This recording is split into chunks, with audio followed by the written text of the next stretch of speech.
The corridor is steel gray. The silence in it is complete. You plant your left foot forward, feel the magnetic seal confirm, and take the step. The sound is not what you expected. It is not a stumble. It is a single dry crack, like a green branch breaking under a boot, and it comes from your own ankle. Magnetic boots hold your feet. Nothing holds the rest of you. That sentence is the one the screenwriters missed. Every movie that shows an astronaut striding confidently down a spacecraft corridor got the boots right. They got nothing else right. The geometry was already built before you moved. You just didn't know it yet. Think about walking on Earth. Every step is a controlled fall. Your body tips forward. Gravity pulls every kilogram of you to the floor in a single continuous line. Your legs catch that fall. The ankle flexes under vertical load. The joint was designed for exactly this. The load comes straight down, the bone handles it cleanly, and you never think about it. In microgravity, the vertical load disappears. Your feet are locked to the floor. The boots confirm grip, but your torso, roughly 70 to 80 kilograms of mass, is floating free above that locked point. It has no gravity pulling it toward the same vector as your feet. It has only inertia.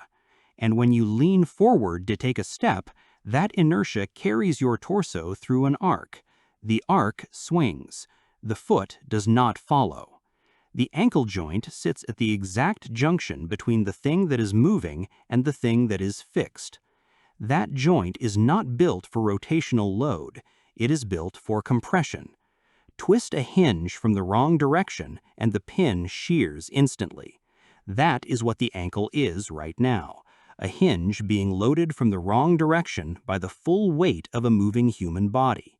A brisk walking step on Earth generates roughly 1 1/4 times your body weight in downward force through the leg.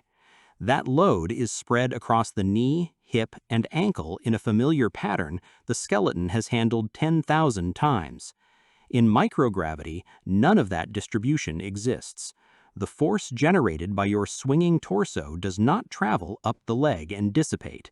It goes sideways, directly into the ankle joint as a rotational load. An 80-kilogram person generates the equivalent of a 100-kilogram snap load on a single fixed point.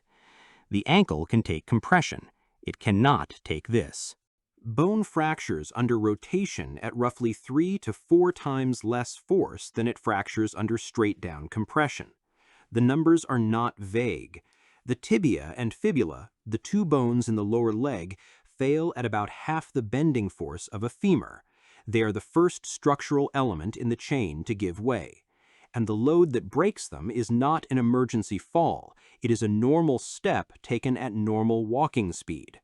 Every instinct that makes you a good walker on Earth is the exact mechanical input that destroys the joint in microgravity. You are not making an error. You are performing walking correctly, and walking correctly here is the mechanism of injury. 60 years of human spaceflight produced the answer to this problem before magnetic boots were ever a cultural icon. The answer is not faster boots or stronger joints. It is the abolition of walking as a movement pattern. ISS astronauts shuffle at less than 1/3 of a meter per second when using foot restraints, slower than a toddler's first steps, not from caution, but for necessity. The foot restraints aboard actual spacecraft are designed for standing still, not ambulation. The instant an astronaut needs to move, they reach for a handhold. The floor is irrelevant. Locomotion in microgravity is gliding and crawling and controlled floating. The corridor is not a place you walk through, it is a place you pull yourself through. The training for this starts on the ground, and it is not optional. In June 1965, astronaut Ed White completed the first American spacewalk on Gemini 4. He floated freely outside the capsule for 23 minutes. The images of that float became iconic. What the images did not show was what happened when he tried to come back in. White had extreme difficulty getting back through the hatch. His body was not responding the way it did on Earth. He pushed with his legs, and his torso moved the wrong direction. He grabbed with one arm, and his body rotated when it should have translated. Mission Control had to coach him through basic limb coordination that on Earth requires no thought at all. Each attempted correction produced a new unintended motion. It took several minutes to complete a transition that should have taken seconds. The mission log is precise on the timeline. What it captures without commentary is the first documented case of a trained pilot discovering that his locomotion instincts had become a liability the moment gravity stopped providing the baseline the instincts were built for. White was an exceptional physical specimen, selected for the exact demands of that mission. The problem was not fitness. The problem was that the body's entire movement vocabulary, every reflex, every automatic correction, every proprioceptive signal had been written by a lifetime of gravitational load. Remove the load, and the vocabulary stops working. The tibia and fibula have never read the training manual. A viewer who has followed the physics this far will arrive at the obvious correction. Walk very slowly, move carefully. Small steps, deliberate weight shifts. If the torque is generated by speed, reduce speed. If the fracture threshold is crossed by momentum, stay below momentum. The fix seems airtight. The physics does not agree. Walking slowly in magnetic boots does reduce peak torque. That part is accurate. A step taken at a quarter of normal walking speed generates meaningfully less rotational force at the ankle. The bones are not crossing the fracture threshold. The fix appears to work, and in a narrow technical sense it does, right up to the point where you need to stop. Deceleration is where the load reverses. When your torso is moving forward, even slowly, and you shift your weight to stop, the inertia of that torso continues forward after your foot has locked. The same ankle joint that absorbed the start of the step now absorbs the end of it. Slowly initiated motion does not slowly terminate. Stopping requires a correction. That correction is a force. That force goes through the same joint. The torque is lower than a fast step, but it is not zero. And the accumulation of dozens of slow steps through a single corridor means the ankle joint is being loaded repeatedly in an axis it was not designed to handle, even if no single step crosses the fracture line alone. The joint that does not break on step 1 begins to fail on step 40. Ligaments do not snap like bone. They stretch, they tear incrementally. A ligament under repeated rotational load in microgravity does not announce its failure. There is no single crack. There is a slow loss of joint stability over hours or days, until the ankle that was technically intact at the start of the EVA is structurally unreliable by the end of it. The astronaut shuffling carefully back to the airlock is not the same ankle that shuffled away from it. The slow version of this failure is quieter than the fast one. It is not survivable in a different sense. Slow walking turns a fracture into a long injury with no moment of warning. The fracture at least tells you immediately. The slow version accumulates silently and announces itself when the joint gives way at the worst possible moment, which in a spacecraft is any moment at all. When the ankle fails, the foot releases from the boot restraint. This is not a safety feature. It is a mechanical consequence. The fractured or destabilized ankle can no longer maintain the body position that keeps the magnetic sole in contact with the floor. The boot loses seal. The astronaut is now free-floating in the corridor with a compound fracture and no locomotion. The handrails are 3 meters away.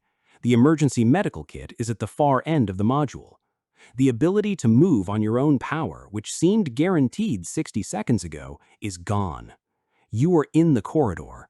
You cannot leave it. Shock in microgravity behaves differently than shock on Earth. Blood does not pool in the legs the same way. The cardiovascular responses that stabilize pressure during trauma on Earth are calibrated to a gravitational gradient that does not exist. Tourniquet application on a lower leg fracture while free-floating requires a stable surface and 2 working hands, one to hold the patient in position and one to apply pressure. Alone in a corridor with no surface to push against, that procedure becomes a physics problem before it becomes a medical one. Every attempt to apply force to the injured limb produces an equal reaction in the opposite direction. You push on the wound, your body drifts away from the wound. The medical emergency and the locomotion failure have the same root cause. Both were produced by a single step taken in a locked boot. The physics that governs this is not specific to magnets. Any system that anchors only the foot to a surface in a zero-gravity environment creates the same lever. Foot straps, sticky pads, mechanical locks, adhesive surfaces all fix the foot. None of them hold the torso.